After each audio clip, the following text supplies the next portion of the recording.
कि वतन की मोहब्बत में खुद को तपाए हुए बैठे हैं, कि वतन की मोहब्बत में खुद को तपाए हुए बैठे हैं। मरेंगे तो देश के लिए मरेंगे, कि मरेंगे तो देश के लिए मरेंगे। ये भी हमने शर्त अपनी मौत से लगाए हुए बैठे हैं। याद करे जो जमाना माटी पे मर मिट जाना।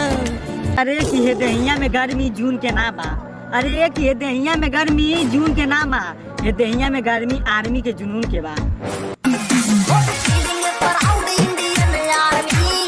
ए माई बना द आर्मी के जवान पूरा कर द हमारे के गोवर्जी के। ए माई बना द आर्मी के जवान पूरा कर द हमारे के गोवर्जी के। कि हर साल धरब बॉर्डर पे कसता, कि हर साल धरब बॉर्डर पे कसता, बदे पे चढ़ा दे हे माई आपकी वर्दी के।